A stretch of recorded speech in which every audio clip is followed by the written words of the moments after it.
Évidemment, qui dit cathédrale parle de vitraux. Et les vitraux ici, c'est une technique, enfin c'est un art même, d'excellence dont tu vas nous parler dans ton Made in France, Nat. Je vais vous présenter un jeune vitrailliste talentueux, Arnaud Delandemare. Il a 33 ans, Ouais. il est rouennais et on est parti le voir travailler dans son atelier à Barentin.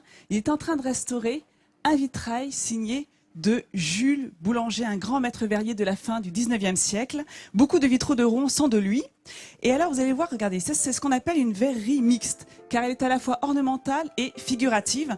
Alors, les différentes étapes pour restaurer un vitrail, le plus important, avant de commencer la restauration, c'est de calquer entièrement le vitrail avec tous les détails. Et ce document va servir d'archivage. Ça sera la seule trace du vitrail d'origine. Avant de démonter chacune des pièces avec une pince, on démonte les différents morceaux de plomb. Ensuite, il va stocker chacune des pièces sur un plateau à côté, son plateau de stockage. À l'aide d'un scalpel, il va gratter les derniers résidus de mastic avant de passer à la soudure. Non pas une soudure au plomb, qui est la technique la plus connue, mais la soudure dite Tiffany avec un ruban de cuivre. Et l'avantage de cette technique-là, c'est qu'elle est réversible et elle n'altère pas le vitrail. Et là, regardez, il travaille sur notre pièce d'exception quand on y était. Alors ça va faire plaisir à Jean-Seb. C'est les voix de Jeanne d'Arc.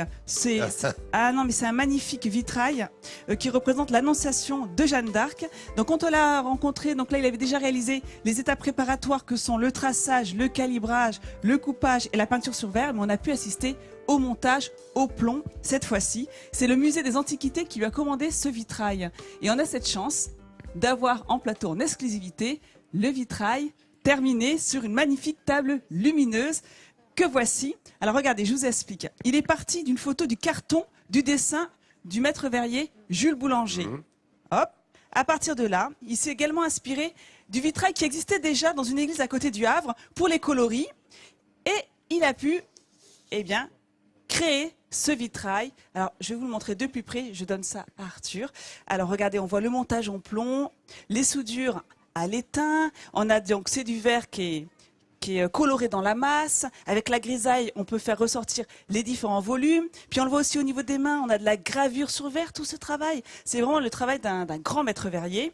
Et ça permet donc de jouer un peu sur les teintes différentes, on va dire des rendus un peu plus brillants, un peu plus mat. Et regardez, juste à côté, on a d'autres créations plus contemporaines que fait Arnaud. Donc c'est pour des intérieurs. Alors là, il s'est amusé à mélanger une technique un peu ancestrale avec on va dire des formes plus géométriques. Et là, c'est un jeu de miroir. Donc on n'est pas dans les matériaux nobles comme le verre soufflé, mais ça peut plaire justement dans des intérieurs plus contemporains. Et Arnaud est venu nous faire un petit coucou. Encore un grand bravo. Et donc vous pourrez bientôt admirer ce vitrail à l'Historial Jeanne d'Arc qui ouvrira en 2015. Bravo encore Arnaud. Absolument. Arnaud, remarquable, hein. Ce travail est d'exception et c'est fréquent.